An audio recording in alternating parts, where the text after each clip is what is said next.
जी तो first year students मजीद discussion का आगाज करेंगे एमसीक्यूज के लिए। इस वक्त जो 3 एमसीक्यूज आप देख रहे हैं, हमारे पास 2 एमसीक्यूज जो है वो ट्रिग्नोमेट्री से रिलेटेड है और एक जो है वो बाइनोमियल से रिलेटेड है। तो सबसे पहले ये राइट हैंड साइड वाले ही देख लेते हैं ताकि फिर इसको रफ करके मैं बाकी 2 एमसीक्यूज की एक्सप्लेनेशन कर दूं। फर्स्ट ऑफ ऑल जो एमसीक्यूज आपको नजर आ रहे हैं कि a equals to b equals to c equals to x then area of the triangle is, आपको मालूम है कि ये ट्राइंगल के एरिया का सिंबल है। तो हमसे ये कहा जा रहा है कि अगर एक ट्राइंगल है और उसकी तीनों साइड्स इक्वल है, तीनों साइड्स की लेंथ x के इक्वल है, तो आप एरिया ऑफ ट्राइंगल बताइए। तो आपको याद होगा एक्सरसाइज 12.4 जो लास्ट क्वेश्चन हमने किया था उसमें यही था कि find the formula for the area of the triangle all of both sides are equal in length. यानी एक ऐसे ट्राइंगल के लिए एरिया ऑफ ट्राइंगल का फॉर्मूला फाइंड आउट करें जिस ट्राइंगल की तीनों साइड्स जो हैं वो इक्वल हो। तो ये जस्ट मेमोराइज करना है क्योंकि ऑलरेडी ये लेक्चर में आपके मौजूद होगा, देख सकते हैं। एक्सरसाइज 12.4 का लास्ट क्वेश्चन है।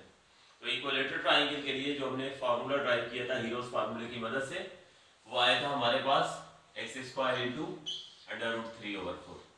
तो ये इसको उस वक्त भी जब मैंने क्वेश्चन किया था तो ये बता दिया था कि इसको मेमोराइज कीजिएगा, ये एमसीक्यूज में पूछा जा सकता है। तो ये आ चुका है पास पेपर्स में, क्योंकि पहले भी हमारा डिस्कशन यही हुआ था, ये बात बताई थी।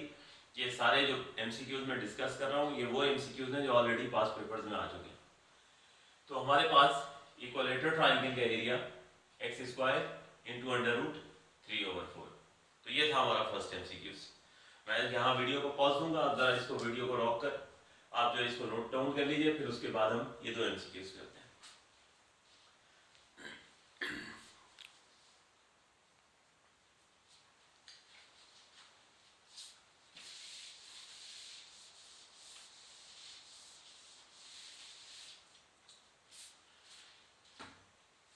नेक्स्ट हमारे पास the mid term in the expansion of, एक बाइनोमियल हमें गिवन है और हमसे पूछ रहे हैं कि इस बाइनोमियल की मिड टर्म कौन सी होगी। a + b पर पावर 8 मौजूद है। एक बात को समझिए कि हमारे पास जो डिस्कशन हुआ था कि अगर किसी भी बाइनोमियल के ऊपर मौजूद ये पावर इवन होगी तो उस सूरत में उस बाइनोमियल में 1 मिड टर्म होगी, और अगर यहाँ पर पावर जो है वो ऑड होगी तो उस सूरत में हमारे पास जो है 2 मिड टर्म्स होगी। ये हमारा डिस्कशन हुआ था और फिर हमने क्वेश्चन भी किए थे। तो बाइनोमियल के ऊपर पावर अगर इवन है तो फिर 1 मिड टर्म है, पावर अगर ऑड है तो उस सूरत में 2 मिड टर्म्स होती हैं।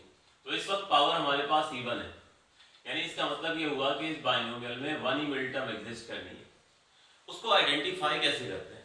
उसको आइडेंटिफिकेशन के लिए मैंने आप लोगों को बता दिया था कि मिड टर्म जो है वो आप आइडेंटिफाई कर सकते हो n+2/2h टर्म इस फार्मूले की मदद से।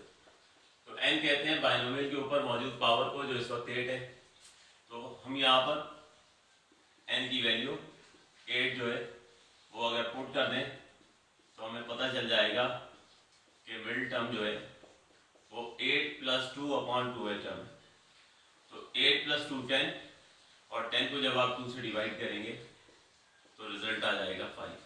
इसका मतलब ये होगा कि इस बाइनोमियल में जो मिड टर्म होगी वो 5th टर्म होगी।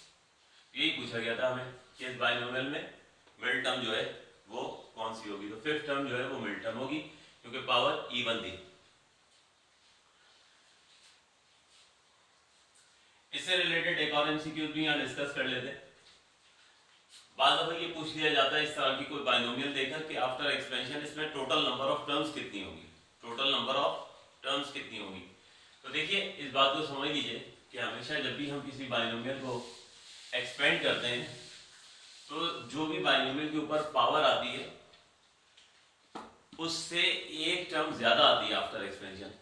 मसलन अगर a+b² है तो जब आप इसको एक्सपेंड करते हो तो a² + 2ab + b², यानी यहाँ पावर 2 थी, लेकिन जब बाइनोमियल को एक्सपेंड किया तो 3 टर्म था। इसी तरह से a+b³ है, अब आप इसको एक्सपेंड करते हो तो रिजल्ट आता है a³ plus 3a² b plus 3ab² plus b cube. तो देख सकते हो आप पावर 3 है। तो इस वक्त हमारे पास जो है आफ्टर एक्सपेंशन 4 टर्म्स है। तो इस बात को याद रख लीजिए कि जब भी कोई बायनोमियल होगी, लेट्स से जनरल फॉर्म में डिस्कस कर लेते हैं, a plus b to the power n, तो उसमें जो टोटल नंबर ऑफ टर्म्स होंगी, total number of terms after expansion, वो n+1 हो जाएंगे। तो ये एमसीक्यूज भी आ चुका है, तो हाथ के हाथ ही हमने इसको डिस्कस कर लिया। तो ये था हमारा सेकंड एमसीक्यू बायनोमियल से रिलेटेड। इस वक्त बात पावर 8 थी, मिड टर्म फाइंड आउट करनी थी, इवन पावर थी, तो just one mid term exist करेगी जो हमने यहाँ से फाइंड आउट कर लेनी।